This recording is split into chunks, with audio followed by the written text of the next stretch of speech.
ঠান্ডা খাওয়া জায়েজ কিনা, এটা কি হালাল প্রাণী? অত্যন্ত গুরুত্বপূর্ণ একটি প্রশ্ন। ঠান্ডা খাওয়া বর্তমানে ঠান্ডা খাওয়া নিয়ে বা ঠান্ডা নিয়ে বেশ হইচই পড়ে গিয়েছে। আর ঠান্ডা আসলে আরবে খায়, তো সেখান থেকে অনেকের এই প্রশ্ন আসতে পারে যে আমাদের দেশে কেন ঠান্ডা খাওয়া হয় না, বা ঠান্ডা খেলে কোনো ক্ষতি আছে কিনা, এটা ইসলামে জায়েজ কিনা। অথচ এক হাদিসও কিন্তু আছে, রাসূল সাল্লাল্লাহু আলাইহি ওয়াসাল্লামের কাছে ঠান্ডার গোশত উপস্থিত করা হলো। নবীজি সাল্লাল্লাহু আলাইহি ওয়াসাল্লাম খাওয়া শুরু করলেন বা খেতে চাইলেন, হাত বাড়ালেন সেই ঠান্ডার গোশতের দিকে। তখন এক সাহাবী বললেন যে রাসূল কি খাচ্ছেন সেটা তাকে বলে দাও। সুতরাং একজন পাশ থেকে অন্য সাহাবী বললেন যে এটা ঠান্ডার গোশত। নবীজি সাল্লাল্লাহু আলাইহি ওয়াসাল্লাম তখন হাত ফিরিয়ে নিলেন, খেলেন না। তখন সাহাবায়ে কেরাম জিজ্ঞাসা করলেন, ইয়া রাসূলুল্লাহ, এটা কি হারাম, এটা খাওয়া যাবে না? তখন নবীজি বললেন যে না, এটা আমি আগে কখনো খাইনি, বা আমাদের এলাকায় এই ঠান্ডা পাওয়া যেত না, এজন্য খাইনি, তো এখনো আমি খাই না, এটা খাওয়া আমি পছন্দ করি না। তবে এটা আমি আবার হারামও বলি না। এটাকে আসলে ঠান্ডাকে আরবিতে দব বলা হয়। তো এই দব খাওয়া রাসূল সাল্লাল্লাহু আলাইহি ওয়াসাল্লাম খেতে তখন নিষেধ করেন নাই, কিন্তু নিজেও খান নাই। তখন হযরত খালিদ ইবনে ওয়ালিদ রাদিয়াল্লাহু আনহু বা সাহাবায়ে কেরাম তখন সেই নবীজির সামনে ঠান্ডার গোশত খেলেন, কিন্তু নবীজি নিষেধ করলেন না। তো এই কথার ভিত্তিতে তো বোঝা যায় যে ঠান্ডা খাওয়া হালাল। নবীজি যদিও খান নাই রুচির কারণে, কিন্তু ঠান্ডা খাওয়া হালাল। তো আমাদের দেশে কেন ঠান্ডা খাওয়া হয় না? ঠান্ডা বা গুই সাপ এটা একই ধরনের। এখন অনেকে আবার বলে যে না, গুই সাপ ভিন্ন, ঠান্ডা ভিন্ন। আসলে দেখুন, বিভিন্ন প্রাণীর ধরন বিভিন্ন এলাকায় ভিন্ন হতে পারে। প্রাণী একই, কিন্তু এলাকা ভেদে সেই প্রাণীর ধরন, চেহারা কিছুটা ভিন্ন হতে পারে। যেমন মানুষের চেহারাও কিন্তু ভিন্নতা আছে এলাকা ভিত্তিক। বাংলাদেশের মানুষের চেহারা একরকম, তারপরে আফ্রিকার মানুষের চেহারা একরকম, তারপরে ইউরোপের মানুষের চেহারা একরকম, কালার একরকম, এটা হতে পারে। সুতরাং ঠান্ডা বা গুই সাপ এটা একই ধরনের বা একই প্রজাতির প্রাণী। হালাল হলে উভয়টা হালাল হবে, আর হারাম হলে উভয়টা হারাম হবে। এখন আসলে হালাল নাকি হারাম সে বিষয়টা আমাদের বুঝে দেখতে হবে। তো একটা হাদিস তো স্পষ্ট বললাম যে রাসূল সাল্লাল্লাহু আলাইহি ওয়াসাল্লাম খেতে নিষেধ করেননি।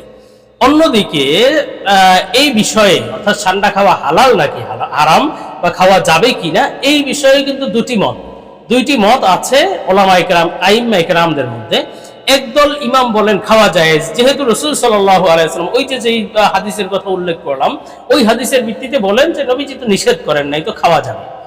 অন্য ওলামায়ে কেরাম, বিশেষভাবে ওলামায়ে আহনাফ, হানাফি ওলামায়ে কেরাম বলেন যে না, এটা খাওয়া জায়েজ নেই, এটা খাওয়া হারাম বা খাওয়া যাবে না, মাকরুহে তাহরিমি বলেছেন। কারণ হলো, যদিও রাসূল সাল্লাল্লাহু আলাইহি ওয়াসাল্লাম থেকে এই হাদিস বর্ণিত আছে, কিন্তু কুরআনুল কারীমের একটি আয়াত আছে, ওয়া ইউহাররিমু আলাইহিমুল খাবাইসা, অর্থাৎ আল্লাহ তাআলা মানুষের উপরে খবিস প্রাণীগুলো হারাম করেছেন, যেগুলো হিংস্র প্রাণী অথবা যেগুলো নাপাক প্রাণী অথবা যেগুলো অর্থাৎ রুচিকর নয় বা অরুচিকর প্রাণী, যাকে খবিস বলা হয়, খাবাইস বলা হয়, বা রুচিতে যেগুলো আসে না, যেগুলো সাধারণত মানুষের রুচি এগুলো পছন্দ করে না, এই সমস্ত প্রাণীগুলো আল্লাহ তাআলা হারাম করেছেন। ওই হাররিমু আলাইহিমুল খাবাইস।